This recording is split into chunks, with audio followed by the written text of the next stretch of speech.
So welcome. Tonight's Dharma talk starts with a title and then has a couple of subtitles.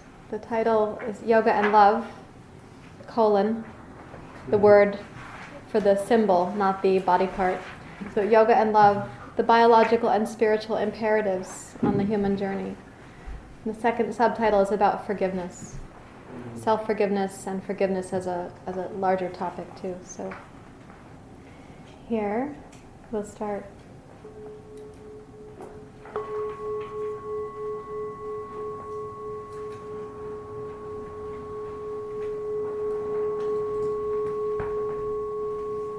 And so you can take a comfortable and quiet seat. We will enjoy silence for the next few minutes together.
Join your hands together in Anjali Mudra.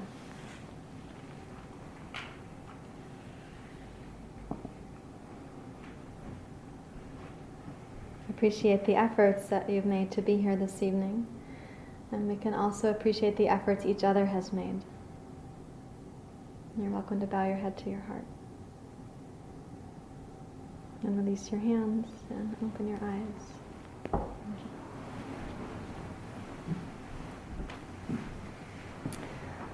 So in the human journey, we are born into this biological reality, and therefore I call these two kind of competing imperatives, the biological and the spiritual imperative. And on the one hand, yoga is helping both of those, both our biological capacity, our health, our resilience, our whole ecosystem is improved by that, and yoga supports our journey as a spiritual being as well. And what I've said before about yoga and love is that we seem to have this quandary where yoga supports us to be the best possible version of ourselves. And we might feel that like as an emanation or a radiation out from our hearts and our bodies and minds, and we can even have full-on beautiful loving insight in Shavasana and in meditation, and then go back into human relationship and fumble. We go back to human relationship and meet up with our dilemmas and our conflicts and our habits, because some of the ways that we operate are so reflexive and they seem so powerful, and they are. Some of the habits that we've developed in the mind, which yoga calls samskaras, we developed at such a porous age in life that those habits are older than your new habits. Except that the teachings and the realizations of yoga are older than you are. They're way beyond your lifespan or mine or all of our collective lifespans together. And so the dilemma that we face is this sort of like loving, possible opening event happens, and we feel ourselves to be more capable, more wise, more kind-hearted, but then we see ourselves not acting at our best. And that's disappointing. Has this happened to anybody on occasion? Yeah. So that disappointment sometimes gets usurped by an internal shame language that says something like, I knew you weren't going to do better at this. Or a little shame language that says, see, there you go again. Or, other people really can't be trusted. Or, this always gets messed up. The moment I open my mouth, he or she says, the disappointment starts reinforcing the narrative about human conflict or human shortcoming. Others are our own. And that reinforcement makes the samskaras stronger. So the mind habits get to go deeper, like a wagon rut is how we sometimes describe a samskara. Think about yoga as thousands of years old, and so how they might have described would be a wagon rut rather than like the max tracks, though that's my contemporary analogy. Yet the max tracks don't keep getting deeper, they've established them in a stable manner. A wagon rut was created when a wagon went through muddy terrain enough times that it made a little groove, and then that terrain got hardened, and now each time it rains the water goes into that groove again, and the wagon might fall back into that groove as it comes through and it makes it deeper. So samskaras do get deeper if they're unsupervised. You are the supervisor, by the way, of your own samskaras. If the habits go unnoticed or untended to, if we don't get curious about the habits, they will on their own get deeper. Which is to say, we will then, on our own unsupervised mind, find ourselves experiencing human suffering. So in the biological imperative, how we are born as humans, we are born into the class of creatures called mammals. It means you have a mammalian brain. Sometimes I like to call that your dog and cat brain. It's in the middle brain for you as a human, also called your limbic brain. My pet word for it, again, is the dog and cat brain, because it's familiar enough, and if any of you have pets or friends with pets, you've seen how important it is to dogs and cats to bond. Unless you have a tortoiseshell cat, then it's not as important for that breed of cat. Anybody notice that? Torties like to be loners, but we have 2 gray tabbies at home. They're like Velcro. Like they put their paws on your cheeks and look at you to wake you up in the morning. Like they're all about snuggling and being close, and they are tracking our behaviors. They know the sound of the doorknob from the bedroom, and there they are. They might have been sound asleep, but they just heard the doorknob and they come in the morning. So our mammalian brain, which is what we were born with, and again into the class of animals called mammals, it wants us to connect. Our survival depends on our ability to attach with others, and to attach to our care providers really specifically, to attach to people who will, when we are most helpless, and that is, you're born into the condition of helplessness as an infant. You don't feed yourself, you don't walk yet, you don't speak, you don't meet your own needs yet. As my friend Gabor Mate said about helplessness, he said, when we're infants, and as we're born as humans, we have no trouble asking for help. We cry out, we're asking for help. We try to get eye contact, we're asking for something. We avert our gaze, we're asking for something. We move in a certain way, we're crying out for help. We don't have any trouble asking for help when we're born. We start having trouble asking for help when we get conditioned mind overwhelming our instinct. So you're born in this relatively helpless and adorable state. One of the reasons I think infants are so cute, and evolution saw to this, is that the grown people don't want to see them suffer. So adorability factor goes up and the urge to care for the infant increases in the grown people. Have you seen this when you have young ones? Even strangers want to care for your babies, right? So we're born in this sort of helpless and adorable condition that needs other people to attach to us so that we are taken care of by them. And if we get attachment that's attuned to us, we learn to meet our needs and to feel like we belong. We feel like we have a place in the family of things, to quote Mary Oliver. That's from her poem, The Wild Geese. And if we're born into a circumstance where there's just enough stress or just enough misattunement or just enough disquiet, or maybe a family event or a historical event or a community event, we don't get the same sense of belonging or nurturance. We might get some of our basic needs met, but we can also get an inadvertent message that we don't quite fit, we don't quite belong, or that some of our needs are challenging to our care providers, and we learn to put those needs aside.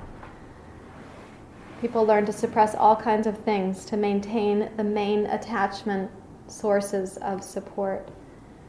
You can suppress your playfulness or your rage, but also your physical appetite, or suppress your bookishness or your athleticism because somebody else isn't really promoting that in you. They want a different kind of child. So we learn to mold ourselves so that we can keep attaching to keep surviving. One time when Jay and I were giving this talk in Cannon Beach, he called that the original self-betrayal. Would you mind talking about that for a few minutes? How we start shaping ourselves to make sure we don't get left behind in the wild. Well, we're always learning from others, especially when we're younger, where that's our primary function is to learn, of course. But when what we're doing isn't fitting what the parents want us to do, the example I always use is the terrific twos. That we have come to call children in that age range terrible, and I'm pretty sure there's never been a terrible 2-year-old. So what is the terribleness? It's simply put that we're inconvenient to the parents. The parents in a hurry, we're not in a hurry. I'm hungry, the parent doesn't want to feed me. I don't want to eat that, they want to feed me that, and so on. And so in the face of that and being compelled instinctively to attach, we can't overpower the parents. So we suppress or compress ourselves. We change something in ourselves, and that becomes more distant from what our nature is. That it is a betrayal of what our basic nature is. And when that becomes a habit, then I would think of that as being a samskara too, a little bit broader than the individual samskaras. But so that, to me, that's that self-betrayal that ends up being one of our core challenges through the course of our lives. If that gets so deeply ingrained, to me, that's the root of most of the struggles we'll have. We may have various symptoms that we're treating as a consequence of that, but that's the core or the root of the struggles that we're going to have through the course of a lifetime, the way I look at it. Anyway. Yeah, and so yoga would call that moment avidya. If the 2-year-old had consciousness, since 2-year-olds don't generally have cognitive mind yet, when I refer to avidya here, I want to put it into context. So the first cause of suffering, and the most painful cause of suffering, is called avidya. It means forgetting your basic nature. Tomorrow morning I'll unpack the causes of suffering quite a bit more, and I'll talk about also the sources of joy. But right there we start compromising or compressing or suppressing parts of who we are. We don't really know that we're doing that. It's not a cognitive choice. You don't have cognition yet, so you can't make a cognitive strategy about it. It's a biological imperative to shape so that you're not putting yourself at risk. And it's wholly appropriate that infants are self-centered and need to get their needs met, but the sense of self isn't yet established, not even the small s self, much less the capital S self. So again, it's not a cognitive strategy, but as cognition comes on board a few years later, and as you start to be able to think even more independently, let's say about adolescence, you can start having a really deep story. What's wrong with me? There is something terribly and intrinsically wrong with me. Because now I have a self-story based on my need to compromise from earlier in my life. And I've shaped myself to be out of alignment with my basic nature. And yet I'm not wholly in alignment with the world around me. I am, after all, an adolescent struggling to find out what this is all about. And my brain doesn't quite have full-on cognition, but hormones are racing, and part of that feels like anxiety about who we are and how we're going to fit in. And we start to have this big flush. How many of you really enjoyed middle school? Let me just check. Okay, how about high school cliques? Did you enjoy that? No. And now our teenage population has all that social media influence as well. But we're having another big brain development right there, in which we are facing the biological imperative and the spiritual imperative. It's with you your whole life spectrum, but you really start to become aware of the spiritual imperative as you realize there's a sense of self in here, there's a somebody in here. And who is it? Like re-examining your life, like Mary said she's going to be doing. So if you think about that happening periodically as you get to have a sense of self in the world, you are asking, well, who am I and who am I meant to become? In our culture, we're also told to figure out what you're going to do with your life, which means like your career more than your dharma. What are you going to do with your life is a pretty big pressure to put on a teenager or a young adult even. So our biological imperative, let's say, how does it go awry if we don't have good circumstances? I was describing some of that before, where it's misattuned or chaotic or neglectful and so on. Even if you had good circumstances, and I appreciate Eckhart Tolle clarifying this in his book, A New Earth, where he said, even if you were born to perfect parents, you weren't born into a perfect culture. You weren't born into the ideal circumstances for a human being, because our culture reflects the samskaras of generations and generations of habit. And if you were born into a Western culture, you're born into materialism and consumerism and individualism, to the extent that we actually forget our sense of belonging, innate belonging. So that biological imperative sets you up to look for attachment for your survival. And it also tells you to first look for the threat. This is so fundamental. Your brain has a higher percentage of real estate allotted to look for the threat than it does to look for the pleasant. For example, if this was generations back and you happened to find a ripe mango on a tree somewhere and felt like, oh, it's so delicious, your need to remember that ripe mango would be far fewer percentage of need in your brain compared to remembering where the tiger was last seen. Do you understand what I mean by that? Your brain would be much more preoccupied with the tiger's lair and making sure that you strategize not to upset the tiger. And then it would have a few extra brain cells to say, and where was that mango? Now you're going to hunt and gather and look for food for survival, but in terms of exquisite pleasure, your brain percentage from early development as a human species was on survival, primary survival, primitive survival, biological survival. So you hear a rustling in the leaves, it's a tiger. Could have been the wind. But your brain first will think tiger so that it promotes your ability to get away from there. And so that kind of, if you just live by the biological imperative and we lose sight of the spiritual imperative, you get this spectrum. So the biological need to attach and survive. If there's a threat, you go to fight, flight, freeze, or submit reactions. Those are helpful if there's actually a threat. But so often the threats are actually our own thoughts. Might be somebody else's facial expression, but it's your thought about their facial expression. It might be your bank account, but it's your thought about the bank account. It could be traffic, and those are real threats sometimes. Somebody driving poorly, and you realize that you're actually under a moment of anxious arousal. Your biological system took care of that. Now going on to call that person an idiot, and to keep reinforcing that they're an unhelpful human being, that's unnecessary regurgitation. But you keep the fight-flight system still on alert when you do that. To say to the person who drove poorly and exacerbated your nervous system, to say, may all beings be safe and well, it reduces your fight-flight reaction.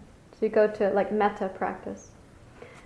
So the threat producing the fight, flight, freeze, submit reaction then quickly stirs what we call here in this yoga training, we call it the 6 stations of the mind. So now your mind is going to be consumed with self and other, like the lousy driver that you feel affronted by, and you tell the story about the other, and the otherness of the other is rejectionable to you. You tell a story about yourself as a good driver, or a person who's victimized by bad drivers. You can get caught in that thought loop, self and other, also past and future. The last time somebody did that on the freeway, I had this experience. The next time I'm driving, I'm going to have to watch out for. And you have likes and dislikes. I really prefer people drive like this. I prefer they don't drive like that. In fact, those sorts of people, other, are very dislikable to me because they're so disrespectful of other human life. You can really blow it up and spiritualize it if you want to. But those 6 stations of the mind, they keep you going in a web of sorts that quickly obscures the present moment awe and beauty and the possibility of love and forgiveness. Because the 6 stations are so compulsive about your survival, they obscure your ability to remember. And they keep you promoting, rather than using the diaphragm to breathe, you go to stress muscles to breathe. So that's pec minor and scalenes and upper trapezius and thoracic, intercostal. So you're now chest breathing to go with your thoughts, to go with your original arousal. And you're creating a biochemical soup on the inside of this whole system. That biochemical soup doesn't digest well, doesn't fight off the flu very well, and doesn't have a good endocrine balance. So because when your body's actually under threat, it suppresses digestive, immune, and endocrine function. It's promoted automatically to suppress those. So there's your biochemical soup, and you now have health problems, mental and psychological and physical. So this is if the biological imperative is all we know and all we're consumed with. And I just want to make a note that some of the citizens in our world, that is all they know, and that's all they're consumed with. That they don't get basic needs met, and part of that is our responsibility for those of us who do have basic needs met. The health crisis that we have is a social justice issue. It's not an issue of individuals lacking willpower or knowledge. It's a capacity issue for all of us as a community. So when I look at health problems for any one of us, I'm asking, where did we kind of go awry here on the biological imperative taking over and forgetting how the spiritual imperative promotes health and saves our lives? Before I talk about the other side of this spectrum, are there any questions about what I've said about the biological imperative, and or has anybody lived that? That looks like stress and anxiety and sleeplessness and poor digestion and hormone imbalances and chronic pain and headaches. Has anybody lived that? Yeah, some of you, this is the facial gesture and the sigh of recognition, is that right? Mhm. One of the challenges is that when you're living on this cycle here, you try to solve the problem from here. Has that worked? No. Because what can happen on this side of the spectrum is the plans you're making out of anxiety or fear. And some of us make the plan from this biological imperative, we make that plan out of shame, which is mixed with anxiety and fear. But the plan we might make to improve our digestion, for example, might be like the newest diet going around. But we're making the plan in reaction to the biological imperative causing a breakdown in our system, rather than in response to the deep indwelling drive for your body intelligence to promote health and love and harmony and compassion. So if you think of yourself as more like an alchemist working with the resources that are actually given to you as a human, the internal resources of body intelligence and wisdom and intuition, we work with those to make decisions to heal this biological system. But we're coming from the side of this grease board that's on the spiritual imperative. Let's say that you have insomnia and you want to solve it from anxiety and fear.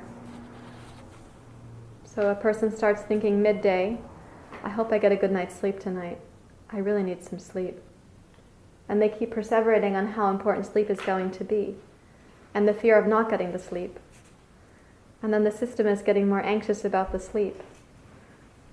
And then they're making plans. Maybe they have good sleep hygiene prescription, and so they start doing the sleep hygiene things, but very anxiously doing them.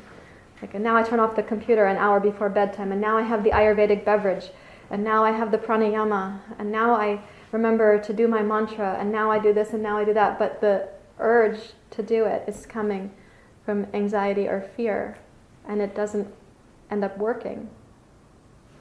Then they can say, oh, that doesn't work either. Nothing is going to help me. Do you understand how I'm describing? You want to add anything? No. So fortunately, we're also born with this spiritual imperative, and I like to say fortunately because my sense is you're all magnetically pulled enough to the spiritual imperative that you're here. And so you've heard it either haunting your life for you to return its call, or you've had a wake-up call like my friend Will Pye, who was here last night and will be here tomorrow morning. His wake-up call was a brain tumor and also depression earlier in his life.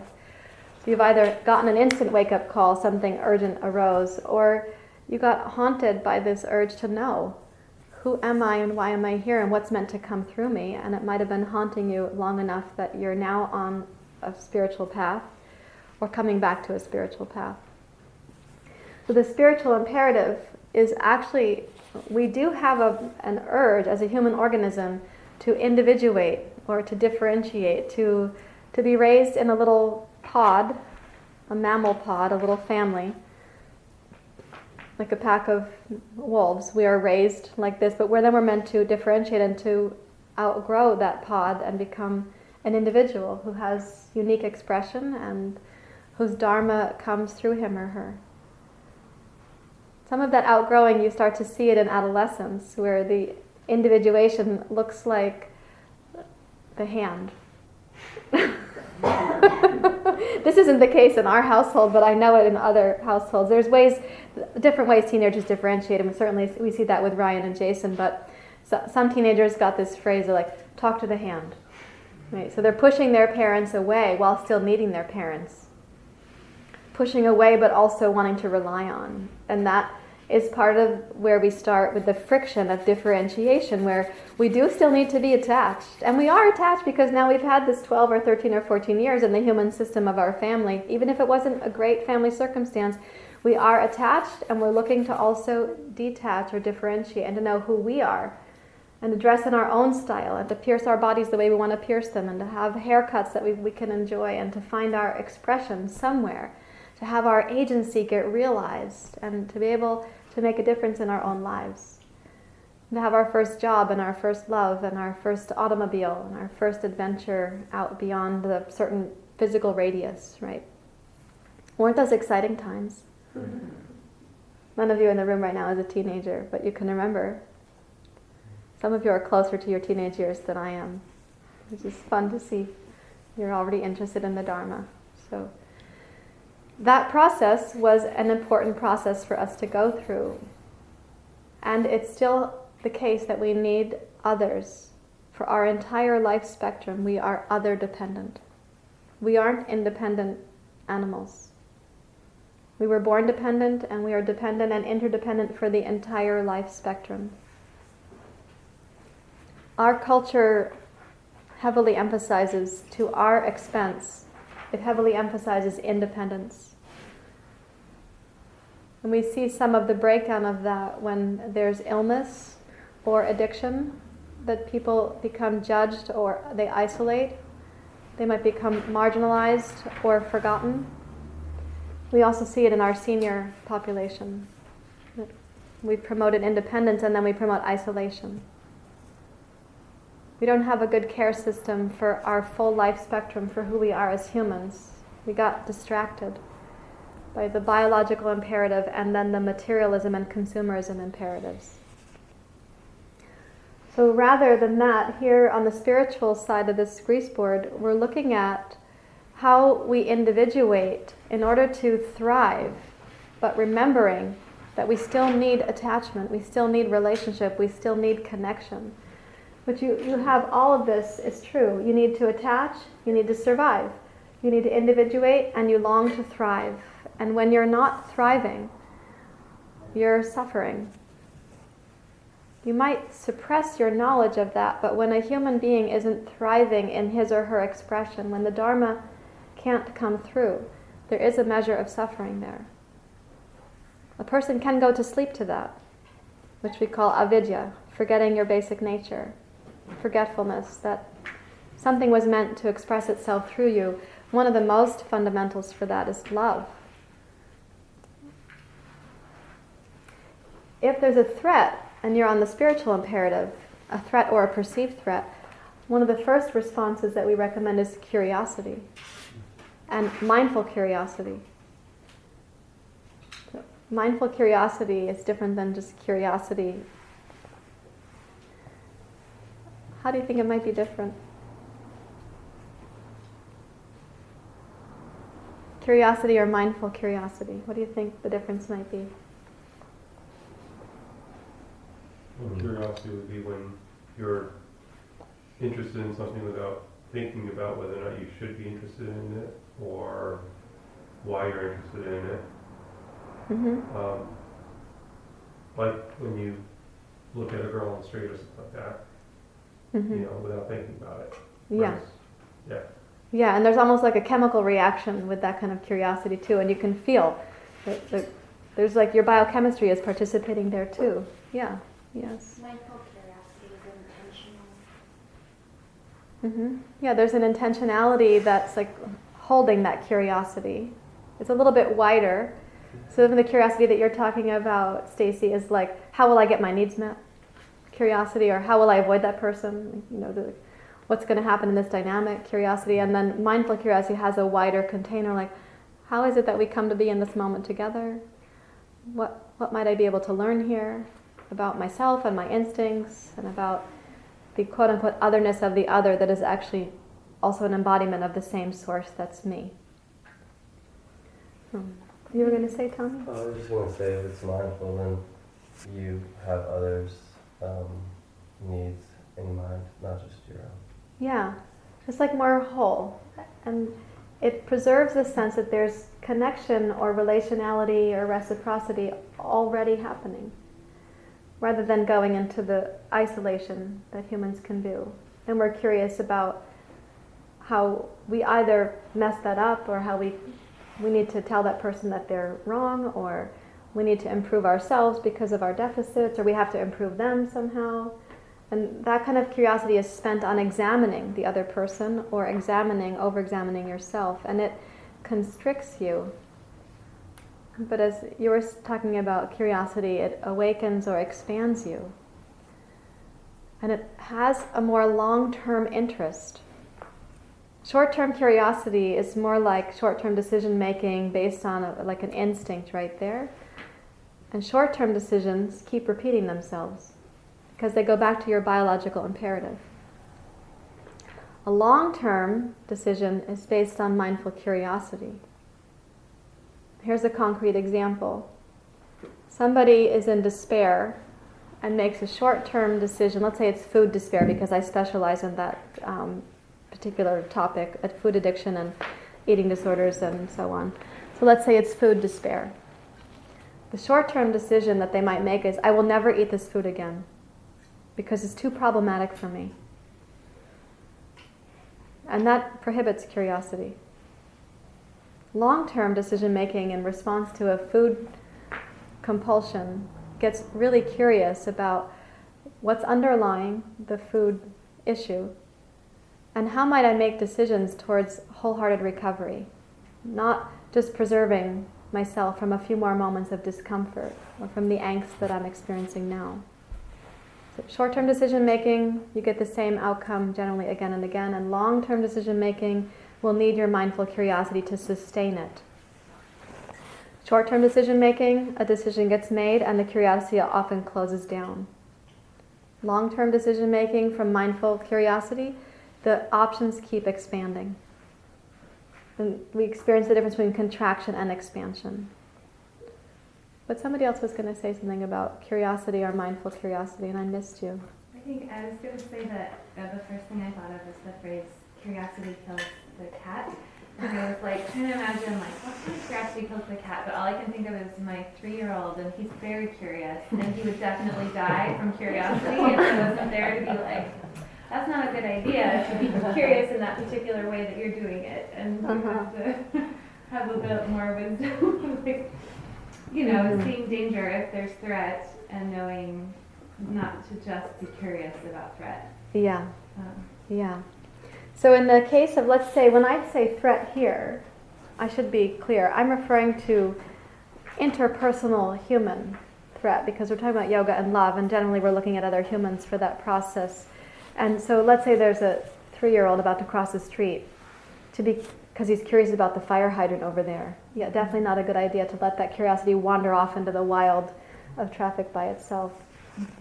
So here, if I'm putting this into relational dilemmas, a perceived threat comes in, and you are mindfully curious about either your relationship to yourself or the interpersonal relationship that's actually going on. And we stay open enough that we contact what I call the sources of joy, which I'll be unpacking for you tomorrow morning in the other Dharma talk. So mindfulness takes you into the possibility of new responses, fresh responses. And it lets you stay open to the possibility that your perspective isn't the only one, nor is it always right, and it might even be outdated, including your perspective on yourself and how you have to respond to this relational perceived threat. To consider that your response might be outdated is to say to yourself, I wonder if these samskaras are still useful to me. This one that guards or reacts or hides or aggresses or judges, is this samskara still useful to me? And I wonder what might happen if I lessened my reliance on this samskara by even just a few degrees. Or if I lengthened the time frame between reaction and response, what might happen with that?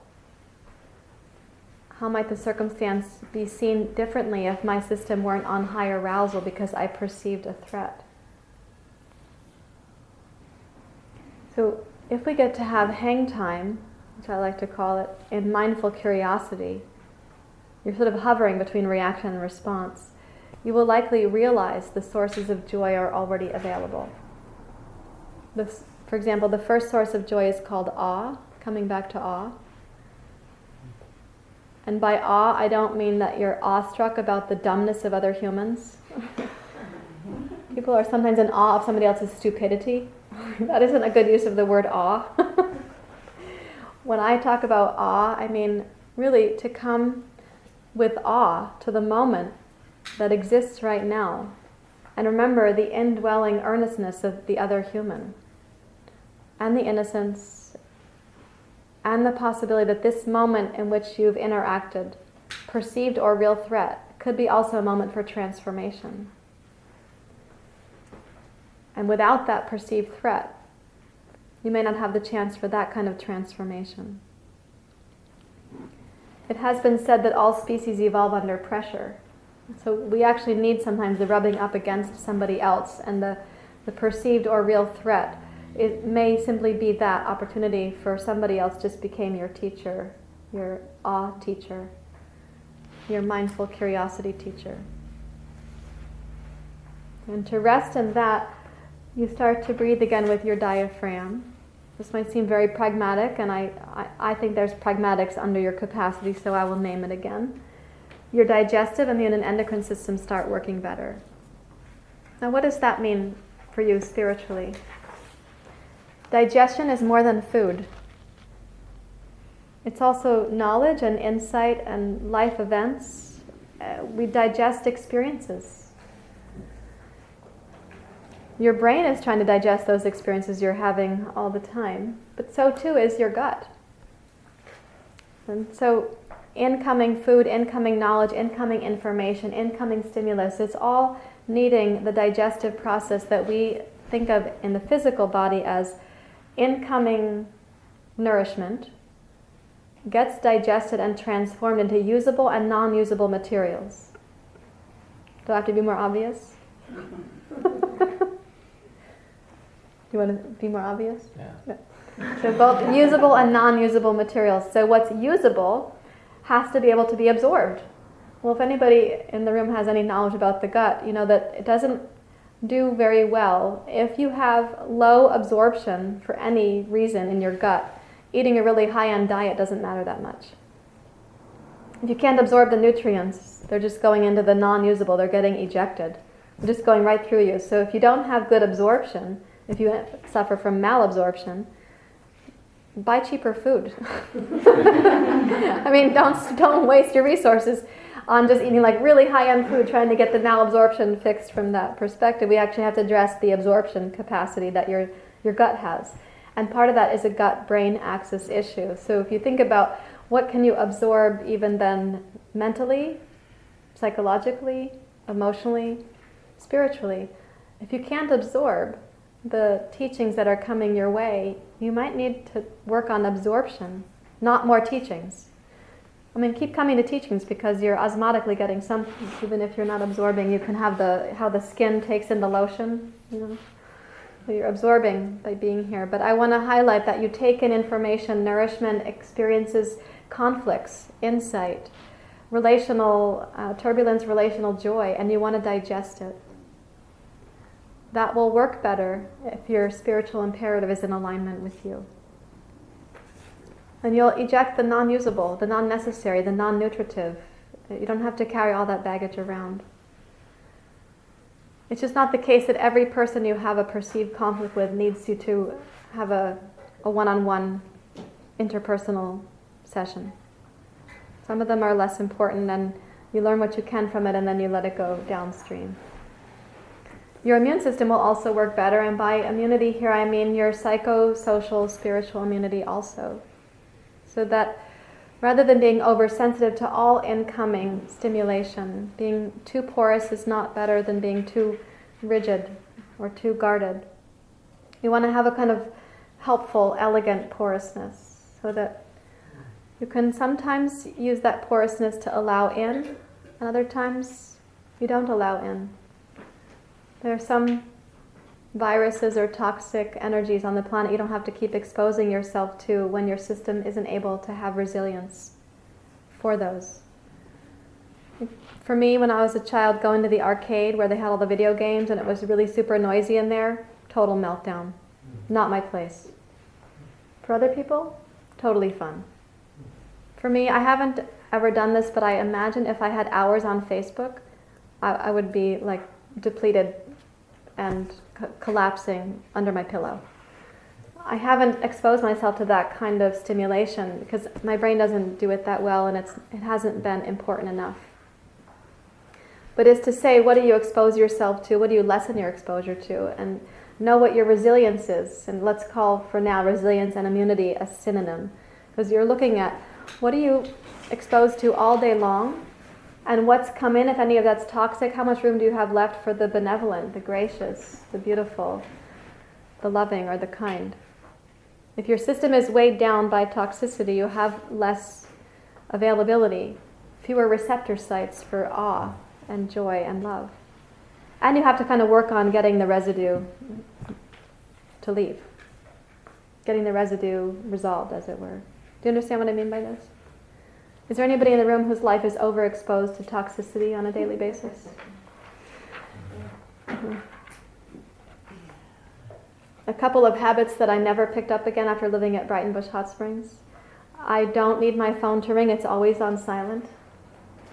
Like, I didn't get a telephone for many, many years after leaving Brighton Bush. I didn't have an answering machine. I didn't rejoin that part of our culture. I do now have a phone and I do use it, and I'm sure sometimes I'm using it more than I would recommend to myself. But it doesn't ring. It doesn't have a sound on for even a text message. And I like airplane mode frequently. I also did not pick up the habit of listening to the news, and I don't. I drive in silence and we don't have the radio blaring the news at the house. I never picked up the habit of going back to TV, commercials. There's just some stimulations that I didn't have to return to. I forgot to pick up the habit of materialism. I have enough. Okay, I've got the basics taken care of, but I don't go shopping. I'm so grateful for internet shopping, actually, to buy the things I need to buy without leaving the house. I don't go to the mall. I don't go where there's throngs of people milling about doing little to nothing except buying. These are my choices. I'm not saying they have to be your choices, but know what you're exposed to and diminish the exposures you can diminish. The unnecessary ones are actually burdening you, just enough. Maybe outside of your conscious awareness, but just enough. I'm sure I could go on with my list of things that got surrendered at Brighton Bush and didn't get picked back up, but I will leave it at that for now. Your endocrine system, when that starts to function better, your capacity for creativity, sensuality, aliveness, your relationship to nature will improve.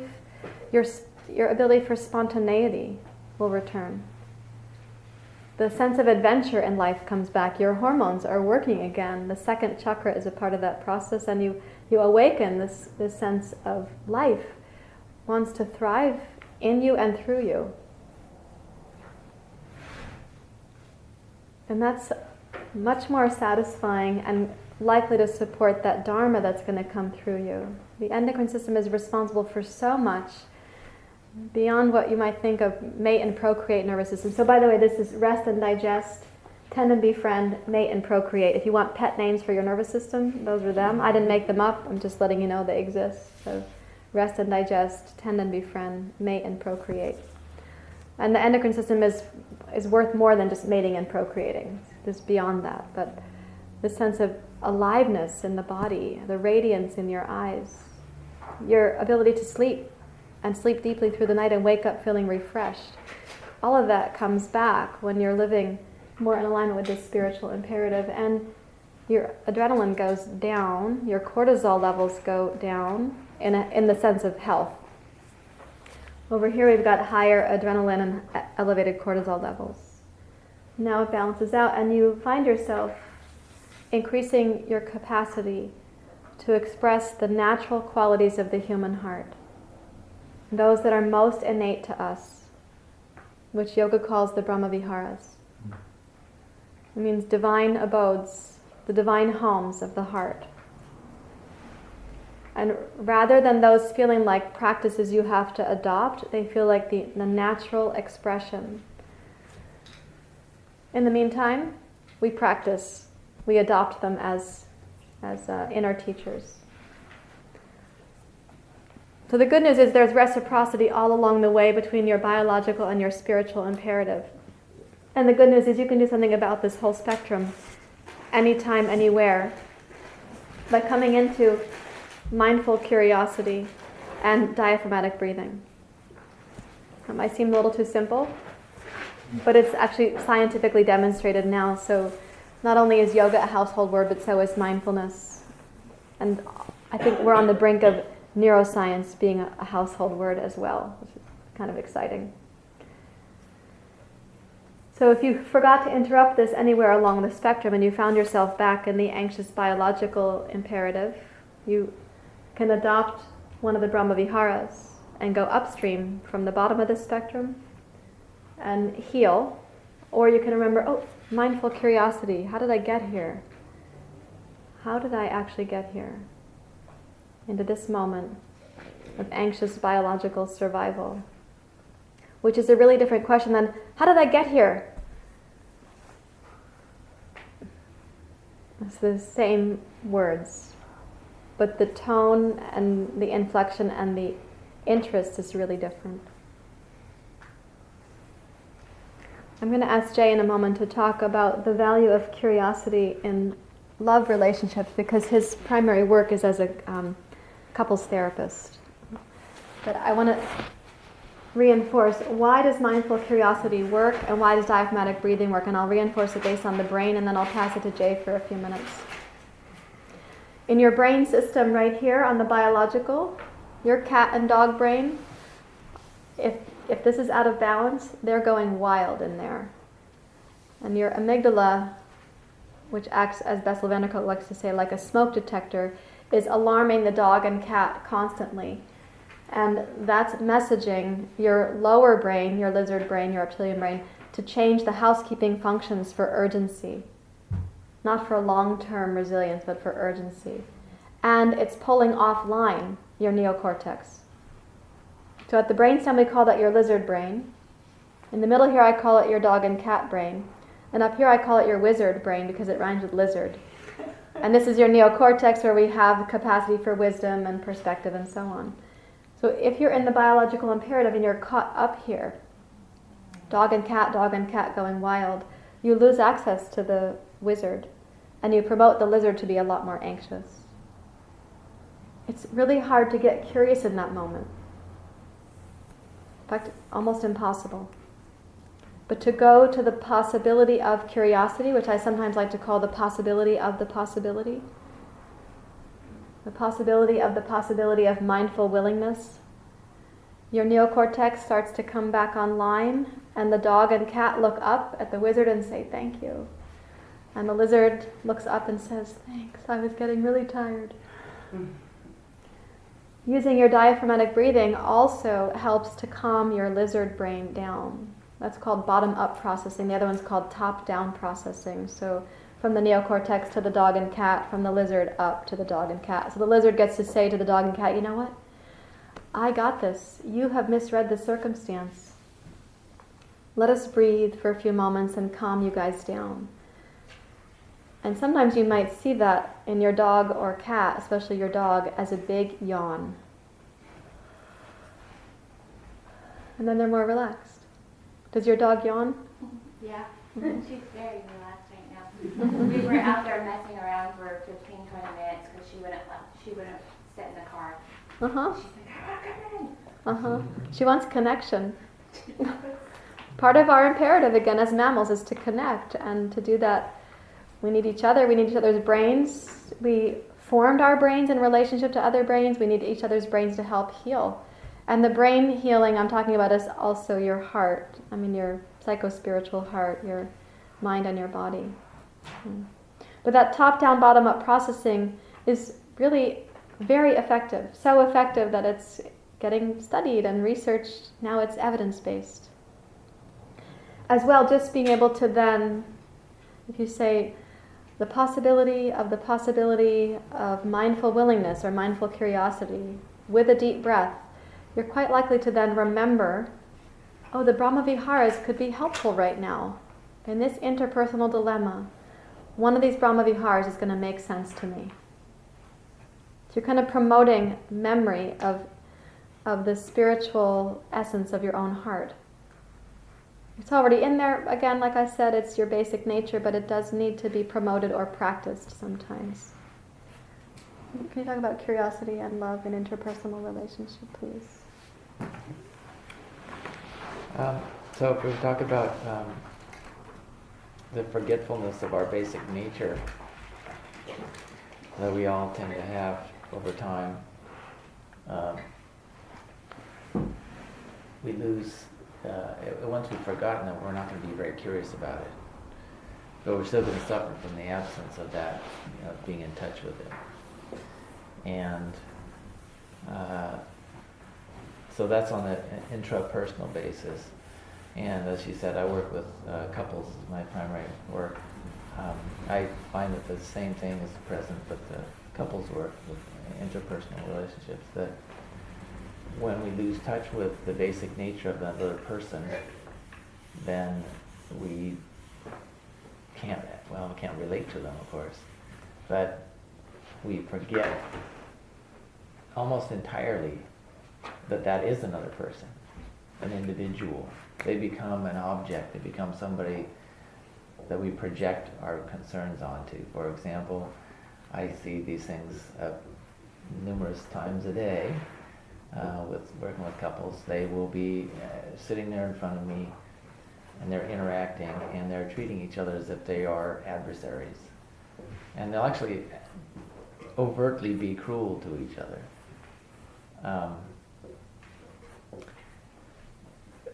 The state of cruelty is something that arises emotionally as anger. Anger I see as being the emotion that's the emotional component of the fight or flight syndrome. It's the emotion for fight. And in that state of mind, in the fight or flight syndrome, our attention is narrowed down very thin. Mm-hmm. And it's very focused on the threat stimulus and our response to it. And the response isn't thoughtful. It's that fast. It's whatever we have programmed on. It's programmed in so tightly, it's like 2 times 2. In learning theory, they call that overlearned. So there's zero curiosity. There's not even room in that kind of thinking for curiosity. So we're treating that object, in this case, a loved one, as the threat, as the stimulus, as an adversary. And so one of the things that I do, that's why this came up in this part of the conversation, is encourage people to have an exploratory or curious relationship to what the stimulus is, that being their loved one. And insofar as we don't do that, we're trapped in, effectively, the lower parts of our brain. And in fact, literally, you can see that lit up in a way that is different from a calm and loving state of mind. You can see these brain scan studies are really cool. You can actually see that literally the different areas of the brain are lit up. One of them is one that's associated with fighting, and another was associated with bonding. It's really fascinating to see how just so clear it is. I mean, I can see it sitting in front of my couch in the office. I know what it is, but there's something about the tangibility of that, the different areas of the actual brain, areas of the brain lit up right down here in a very different way than if you're in the middle of a fight. So to tie it to curiosity, if you wedge the concept of curiosity into that, immediately your brain wants to answer pretty much any question. You can throw a question at any brain and some part of the brain wants to answer it. That's the way human brains are. So you just plug that in there. You immediately have opened up, you've kind of wedged your way into that, it's not actually instinctive, but overlearned process of perceiving and responding to a threat. So I see that as a basis for opening up everything, opening up our mind, opening up all the possibilities that can exist in our mind, and opening up to possibilities in relationship. And it happens within the individual, to me, in a systematic way, almost the same as interpersonally. And they both work with a sense of curiosity. Wow, what is this that's going on for me right now? Instead of, oh, there's that, and you just go right into whatever it is. If A, then B. If B, then C. There's not a lot of curiosity in that. If the person has left the laundry in the washing machine, instead of taking it out and putting it in that dryer. It's remarkable how consistent some of these patterns are. It's dishwashers. How do you load a dishwasher as a common focus? And everybody knows that that's not really what's going on. They don't care that much, but it becomes a focus point, and all the energy goes right onto that as a symbol. And there's no curiosity in that. How stupid can you be? How many times have I said blah blah blah? You'd sense there's no curiosity in that. There's no sense of openness. There's no sense of exploration. It's razor thin way of being in the world. And so, when we feel that in ourselves, and we become curious about it, wow, what's going on? Where did this come from? Or we see it in another person, or we see ourselves reacting that way to another person, and we just throw in the curiosity. Wow, what's going on here? Or fascination. I love that one. It's fascinating. Wow, this is amazing. This is the most innocuous, mundane phenomenon, and yet there's so much energy around it. Yeah. This is just fascinating. Isn't it, honey? I like to say, I have little bumper sticker phrases that I use. One is fascination before frustration, and the other is curiosity before contraction. Or instead of, if you've got already into contraction, then you've got to come back to curiosity. Or if you went to frustration, come back to fascination. These little bumper sticker phrases, if you want to use them. Feel free to make up more and spread them around if it helps humans. And that works both internally and interpersonally. Yeah. And so that sense of the loss of touch with ourselves, I think for most of us what happens is we lose touch with ourselves because of a narrowing or a constricting of our perspective. And I think that's true with interpersonal as well as intrapersonal. Yeah. Any questions or comments right now from anybody? Yes? Maybe just tips for accessing that, because I totally hear what you're saying, and I'm excited by it, and I realize that when the anger hits, or when that fight emotion is aroused for me, accessing not just curiosity, but like genuine curiosity, is challenging. You may need to leverage in some quasi or semi curiosity to start with, right? It's just the acting as if thing, right? That you get into the habit of doing the thing. So I have this sort of these infamous 3 questions. What is this? Where did it come from? What do I want to do with it? And I assign it to my clients when they have a feeling arise within them. What is this? And take the time to think about it a little bit. You may not come up with an answer, but just asking the question has already changed your state of mind. And then where did it come from, or / what do I know about it? Exploring that. Sometimes you don't get the answer to the first one until you get to the second one. So where did it come from? Oh, I'll see. I see. Well, I'm angry. Okay. Well, why am I angry? Where'd that come from? Oh, I know. It was her fault. It was when she fill in the blank, or when he fill in the blank.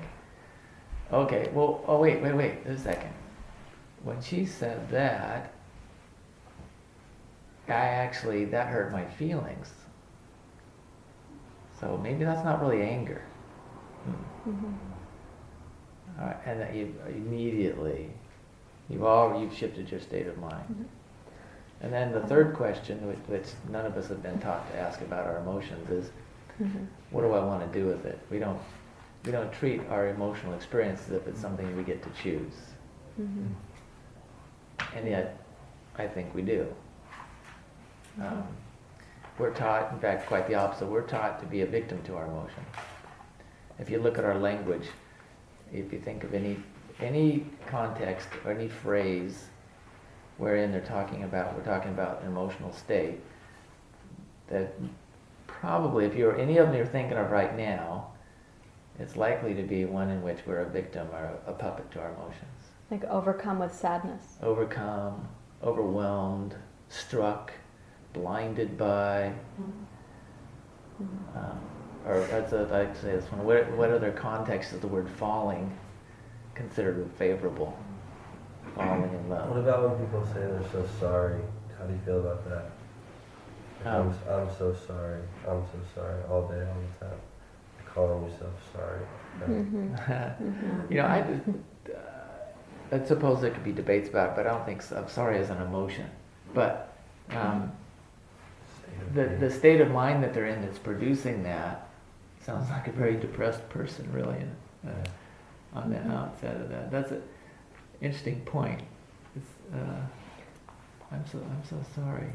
I'm going to talk about forgiveness. I could probably go off into a tangent with that. But I'm going to restrain him for a moment here. I wanted to respond to your question also that Jay's suggesting a shift of mind. And sometimes you actually have to shift the body to shift the mind. So if it's fight or flight that you find yourself getting into, a helpful thing to do is to have your head lower than your heart. And to really come down into a pose like that, it's called Prasarita Padottanasana yoga pose, where you can take several deep breath cycles and change your physical perspective, change your body chemistry, your arousal mode, and you might have to stay down long enough to ask the questions from there. Because sometimes if it is interpersonal, then we stand back up to re-engage with it. Our body posture and our story about the engagement are so strong because the samskaras are neurological, physiological, musculoskeletal. It's in every part of us. So if you shift your posture, and I'm suggesting this one because it's down, we call it down regulating. Now the person who's thinking they're going to freeze or submit, which is like a collapse response to an emotional thing, I might recommend rather than this, to reconsider and come back to their diaphragm that they do this. And try to stay here until curiosity emerges by changing from freeze submit to something where you're more embodied. You're not collapsing out of the relational despair. You're going to stay present to it. Like if I were, let's say somebody's arguing in bed and they're going to say, oh, forget it, and they roll over in bed like this. That's freeze submit. It's also taking flight. But if that person might decide, okay, I'm going to stay present with this. This isn't my adversary, this is my loved one. I'm going to sit up in bed and take some breaths. Oh, I'm really hating this. What I feel is really frightened, not as angry as I feel frightened. And they might come to some awareness of that and then turn towards the other who was an adversary and now is an ally.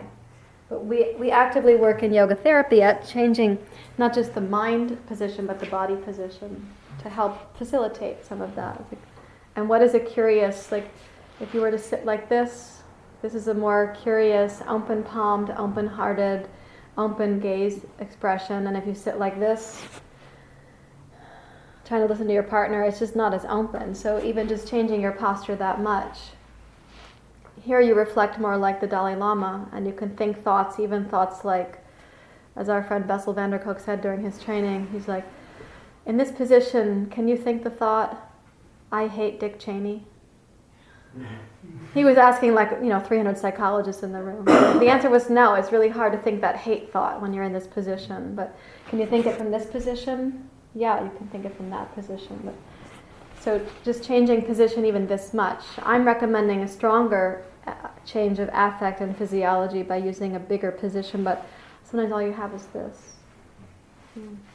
Yeah. Thank you for the question. Thank you. Yeah.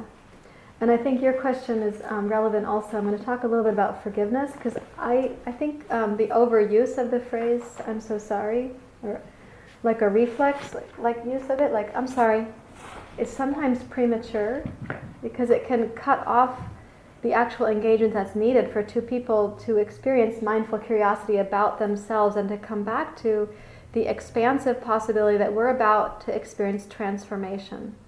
But I'm sorry, if it's said in a certain way and repetitively, can be like, well, let's just end this. I'm sorry.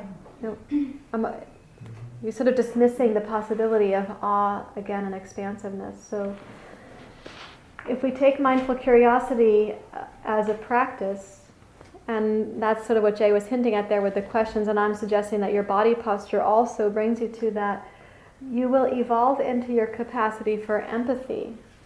And empathy is self and other. Self-empathy means empathy from you to any aspect of yourself that is inclined to suffer.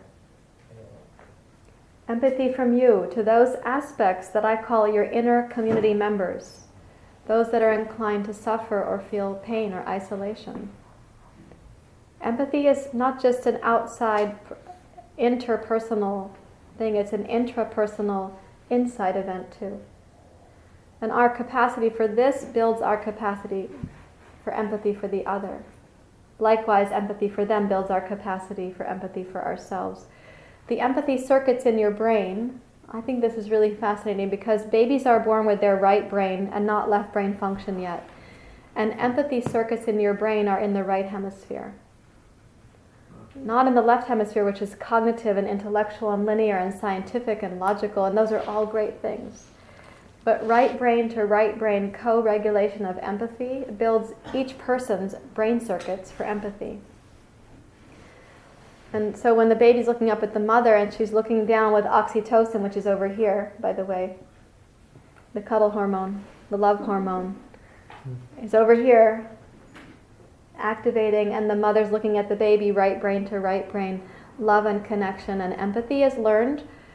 It's instinctive for us, but it can be learned by looking at facial expressions and feeling them and responding to the facial expressions. If we don't get to develop facial expressions because we might have parents whose affects are flat or consistently hard, or the facial expression might not go with the actual emotion because their facial expressions came from upstream, another generation, and upstream, another generation. So you might have a confused facial expression. We actually can practice developing empathy by changing our facial expressions and remembering how it is to facially express, and again, even if it's first a quasi-expression because you're practicing it, to facially express tenderness or understanding. The components of empathy are understanding, tenderness, resonance, attunement.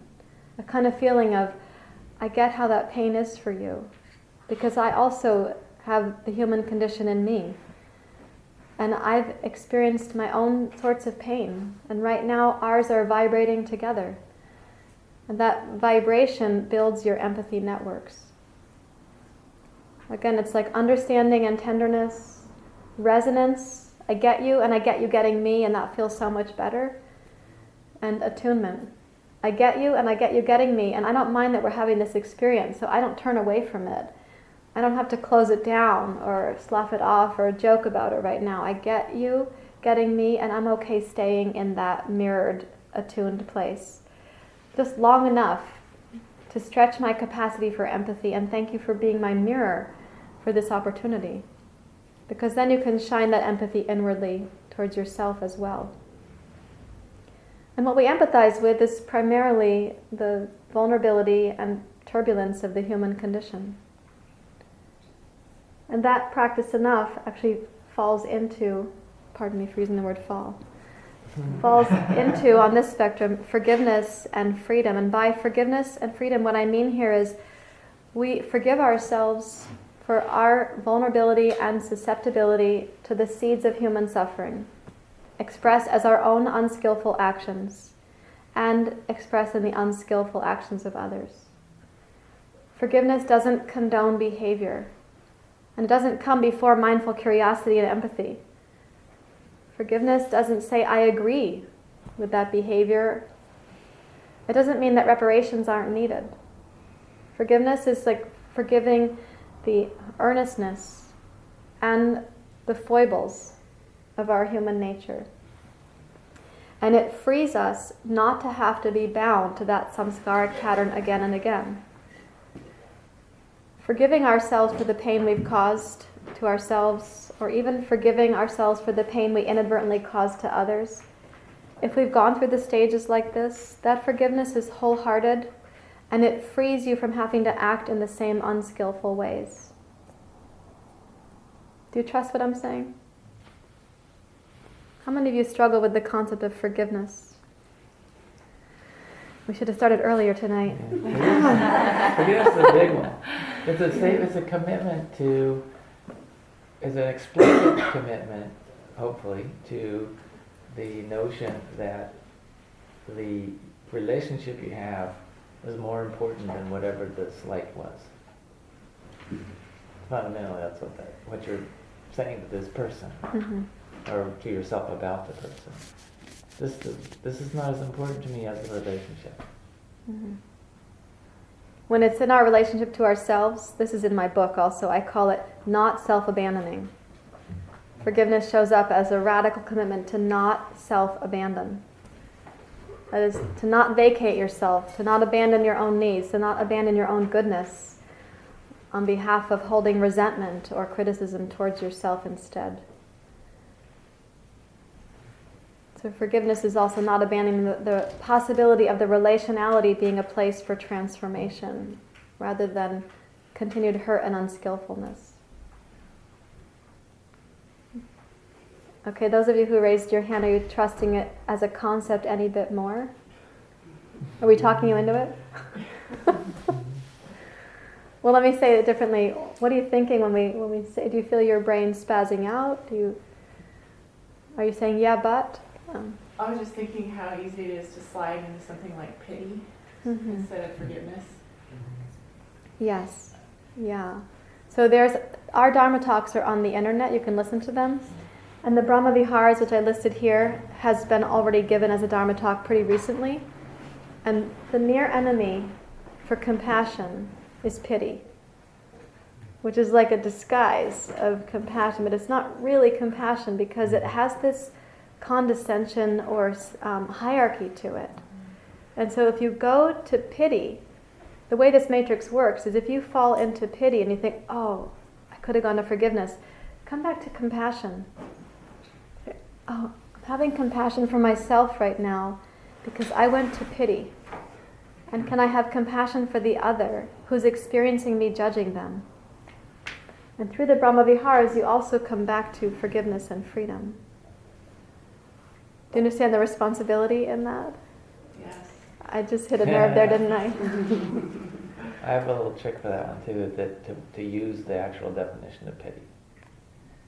To remind yourself when you're feeling pity instead of compassion, remind yourself the actual definition, not the common use, but the actual definition in Oxford English Dictionary is sympathy and compassion sympathy and concern aroused by the suffering or misfortune of another.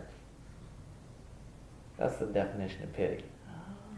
Sympathy it's and radically concern. different from the way the word is commonly used. Mm-hmm. And so I use that as a little, when you find that if you are feeling pity, remind yourself, wait a second. The real meaning of pity is actually synonymous with empathy or sympathy. And both. Mm-hmm. Sympathy and concern aroused by the suffering or misfortune of another. Now that can pull you from pity as the near enemy back to compassion as the clear bell of the human heart. The far enemy of compassion is cruelty, which we get more likelihood if we're caught up in the biological imperative. We'll go to the far enemies of these Brahma Viharas. And again, that's a different Dharma talk that we have recorded. And I'll do that Dharma talk again, so you can also come to hear it live and in person. But these practices take us to forgiveness and freedom. And that's also what's offered on this side of the spectrum over here. Mm-hmm. Thank you for your your comment and for the exchange and the little light bulb that went on over your head. Any other reactions to the concept of forgiveness? Yes. I'm hearing that anger towards somebody else's behavior or towards behavior that, of your own behavior that isn't actually right for you or the situation. I'm hearing that anger about those things isn't okay. I'm hearing, it's like I'm missing something. So I'm jumping to forgiveness, like rather than feeling anger, I'm gonna forgive. I think you are missing a step there, because when anger gets aroused, there's a few possibilities going on. One is that and this goes back to your question, like how do we practice? If your biological system is already overwhelmed or depleted or frazzled or anxious, and we get triggered, so one recommendation we make here is keep your resilience high. Keep your gas tank full. Keep your well-being as a high priority, because you'll be less reactive in general. So let's say anger arises, or there's a biological component. A second component might be somebody just crossed your boundaries and your threat system actually feels the need to protect, guard, and push back against. So that's a way anger can show up. But it can also show up as, I suddenly feel devalued. My threat system just told me I might get rejected, abandoned, annihilated, left behind. The tribe won't keep caring for me. So at a primitive level, you've got this surge going on. Now, if we look at anger and if you take one of those paint chips, you go to the paint store and it's got like the lightest hue and then the darkest hue on the bottom. You take the paint chip and turn it like this, anger's on the top. So if you want to lessen the coloring of anger, you start with mindful curiosity.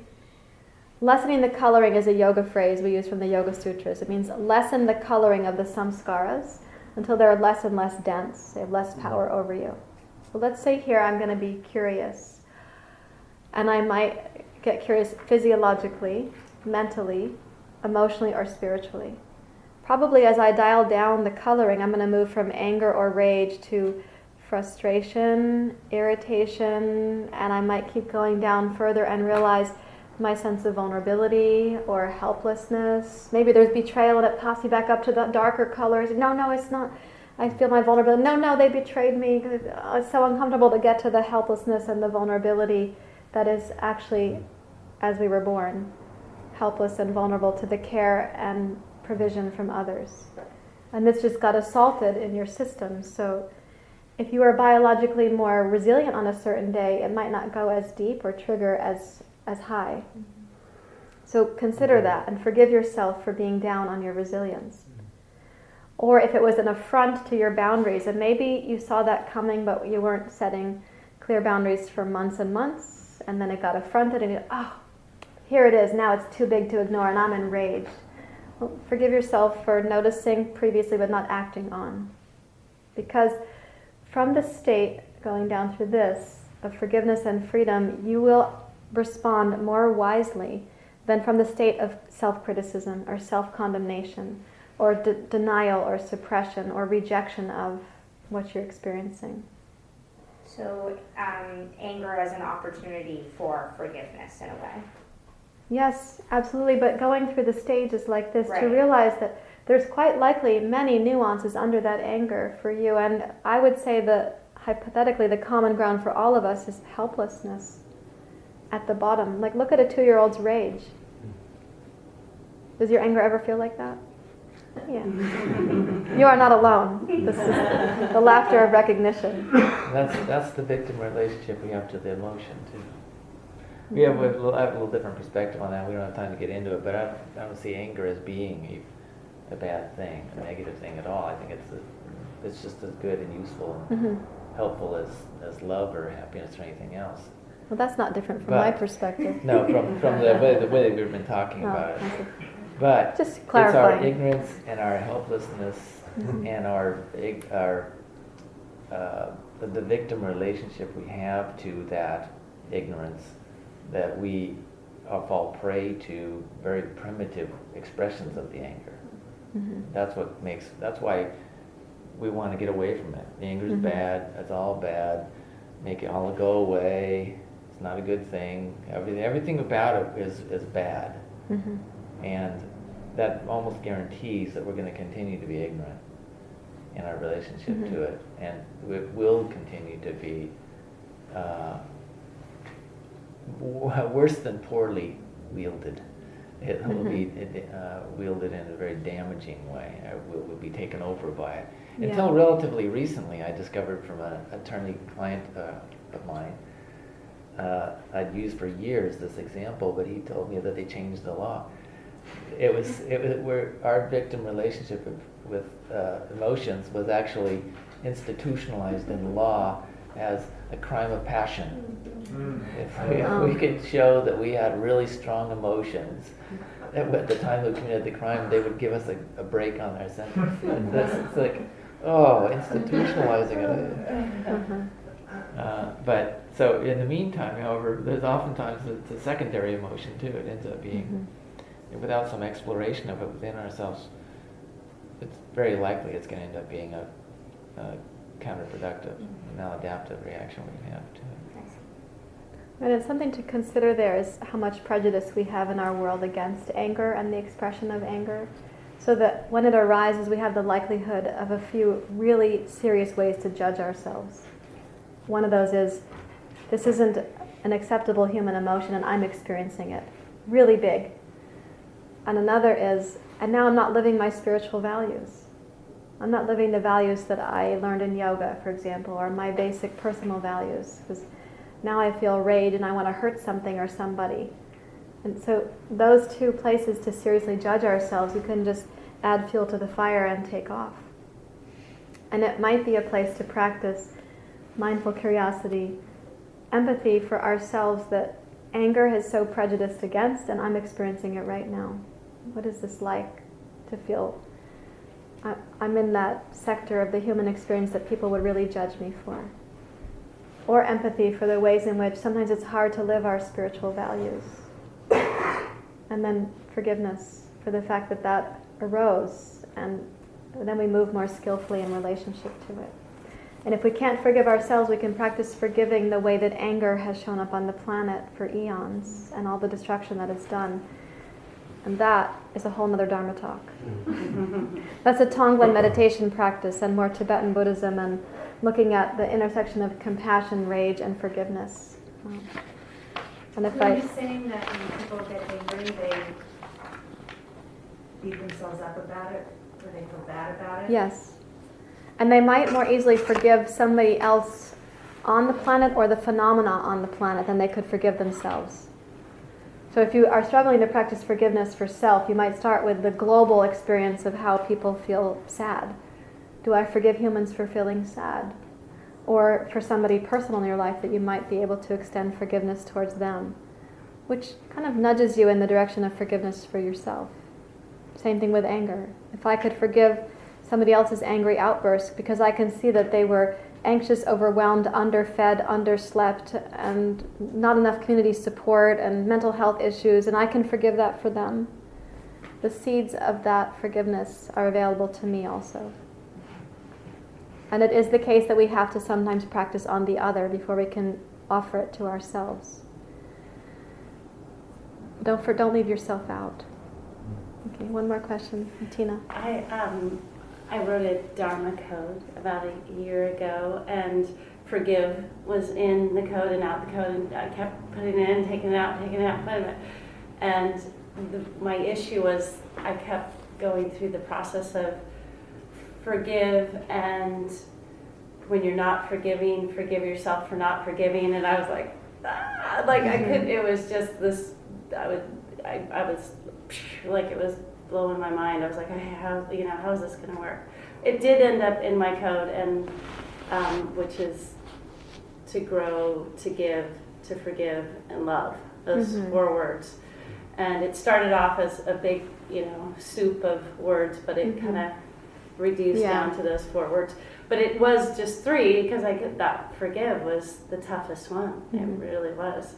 And certain people would come up and pick literally their faces every time I put it back in my code, and and I take it out again and then put it back. But that was it. That process of going through forgive and forgive yourself when you don't forgive others Mhm. was really a tough concept for me to Yeah. really understand and Mhm. forgive myself. Or, Yeah. you know, and but it's definitely a huge part of that.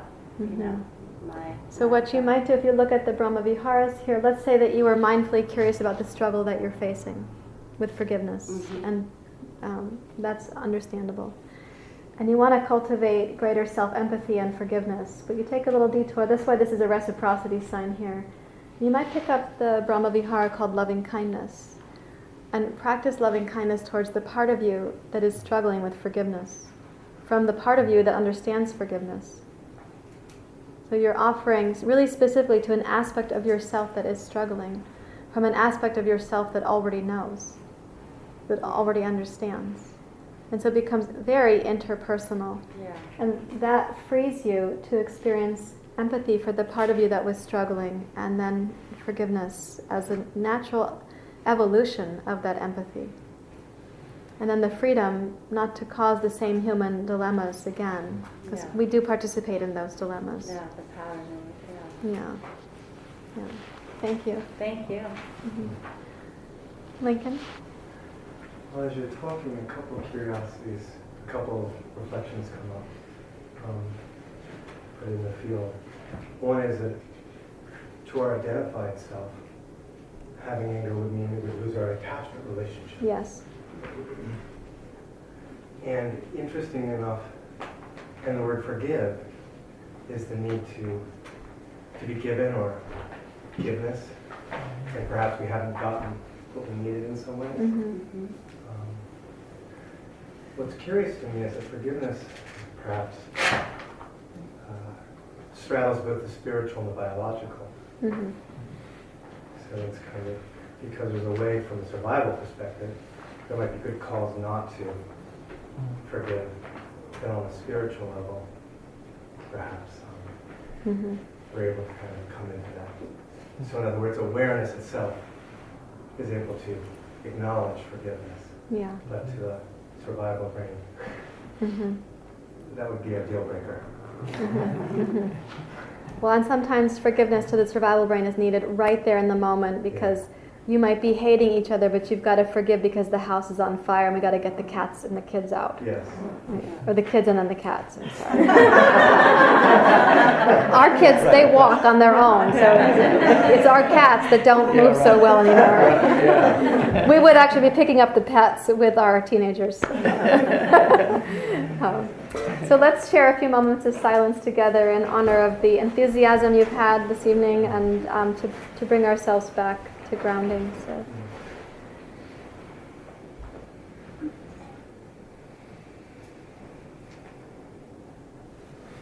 And I will recommend you take just a couple deep breath cycles to internalize, metabolize, appreciate that you've been here and present.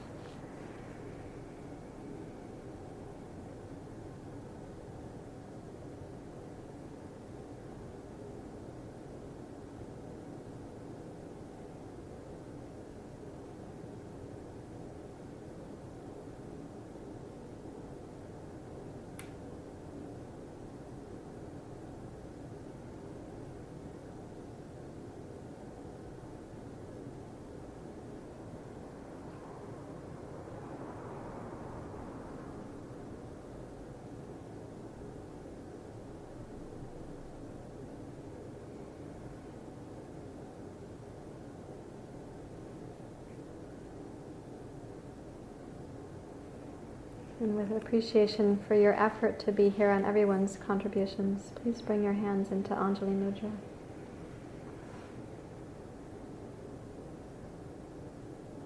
May all beings be free from unnecessary pain and suffering. May all beings know love and peace.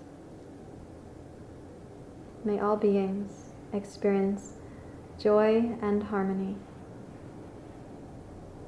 May we and all beings everywhere be free from unnecessary pain and suffering. May we and all beings everywhere experience love and joy and peace and harmony.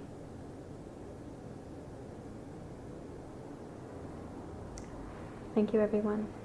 Namaste.